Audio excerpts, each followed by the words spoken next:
All right. Back at it as usual. Um, well, the first thing I'm going to say, I double checked on something. And if you remember, I said there was a comment. Someone had in the comments was mentioning about crown venting. And the way the code reads, the distance between the trap weir and the vent shall be no less than twice the diameter of the pipe. Well, I had come up here and I dropped off another trap because I was going to extend this piece. And when I looked at the comment, I said, wait a minute, this looks a little hasty to me because I thought I had it. And I even replied to the comment and said, yeah, I know it's been resolved. Well, what I meant by resolved is I went back to the code book and I looked at it and I was right.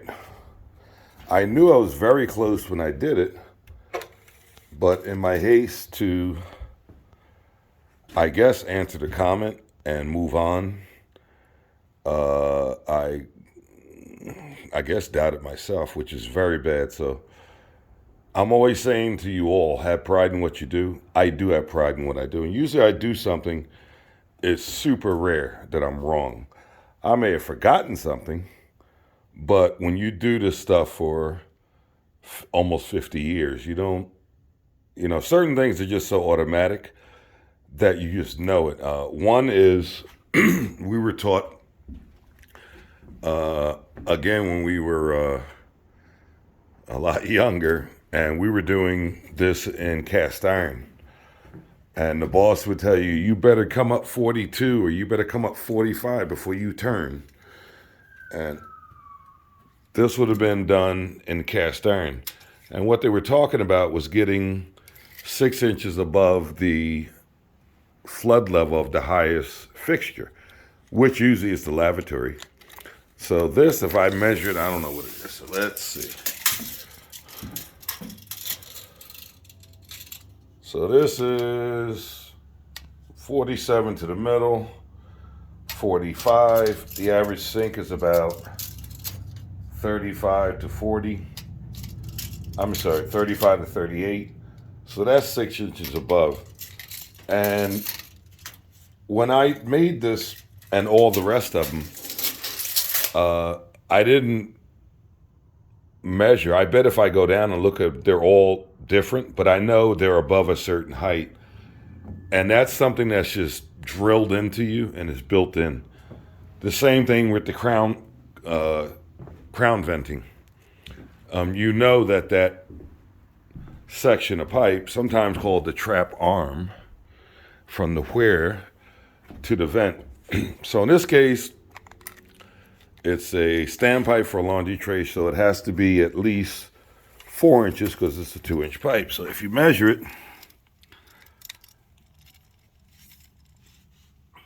there's the weir. The 4 is right on the weir. I'm actually more than, it is 4 1/4. So I'm a quarter over.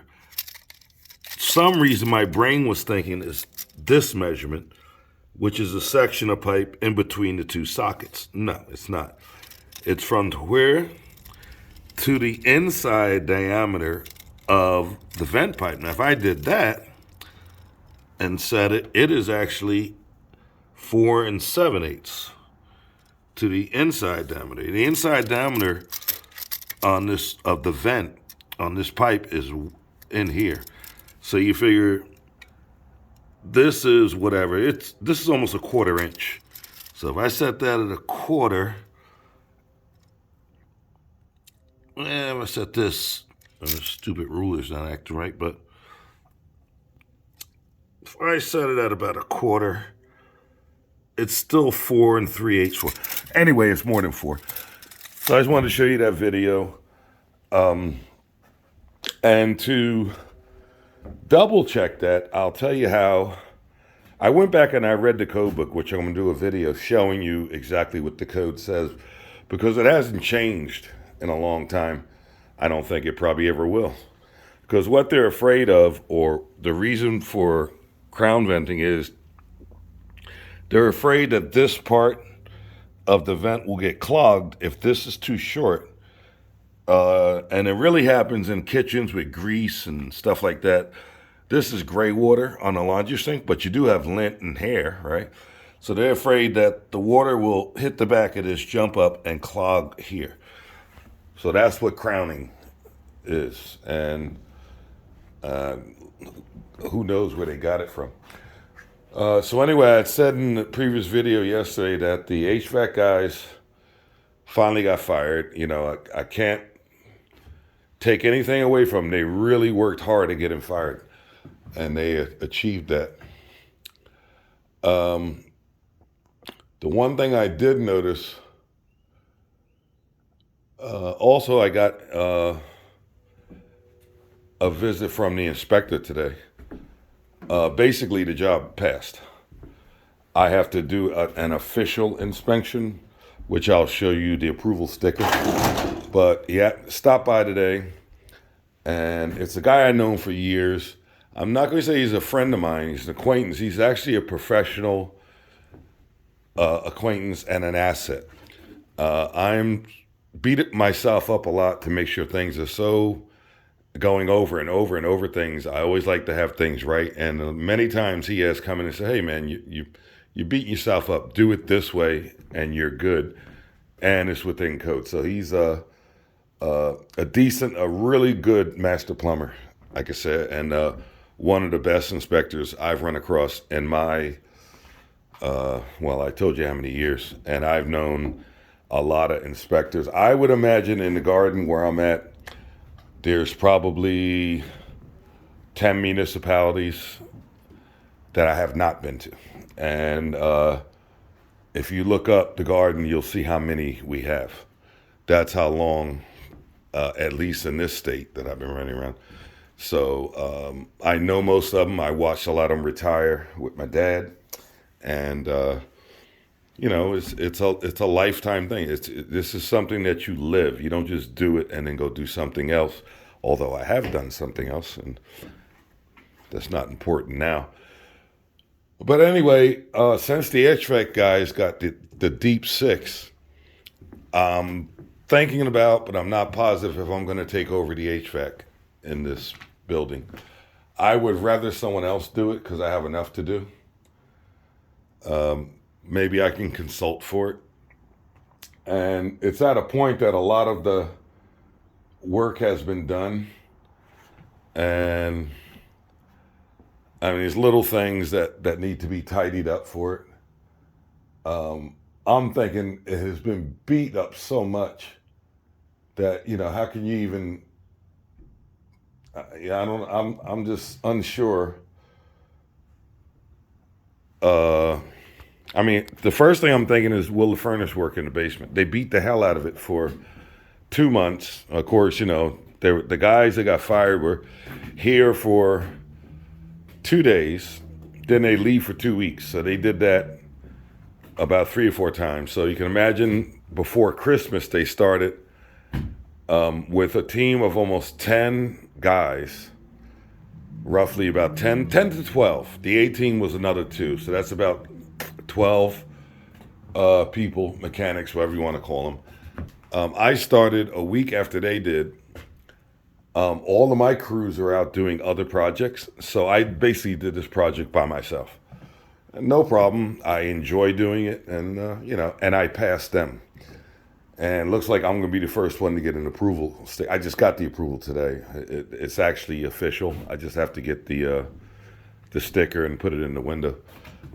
For what the owners have been through here, that's going to be a big plus for them. And it feels good to do something positive for them because they really got raked over the coals with this property. And we want to get it off the ground so they could start doing what they wish to do with it.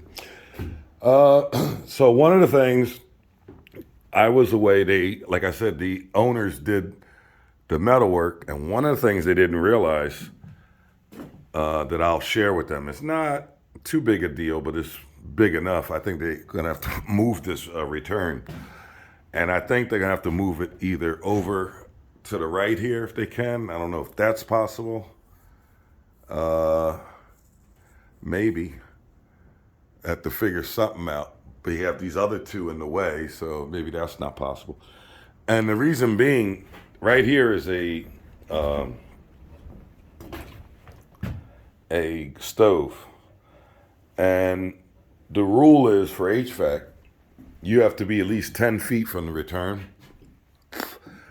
because it's natural gas, and I guess they feel if it were to leak or gas, it'll suck the fumes into the unit. So 10 feet would be where this is. I brought my ruler up with me, and I'm curious where 10 feet is, so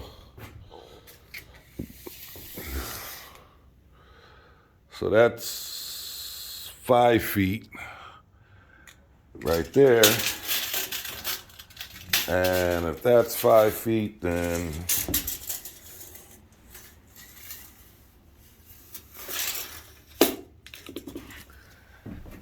that's 5 feet.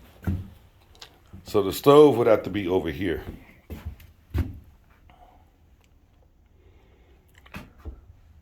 And that looks like that's going to mess up their idea. It looks like they marked this for a corner cabinet. So I don't think there's going to be a corner cabinet. Because where else would you put the stove? You'd have to shove it over here. It's either that, or if they want to keep this layout for the kitchen, they're going to have to move the return. Now, where else could you move it? You can't go this way. You go this way, you're getting close to the stairwell. That'll start pulling the air from downstairs. So I really think that if you did it in a straight line and you want to stay away,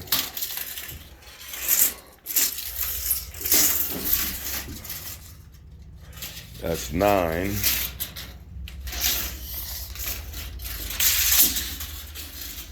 And here's the joke.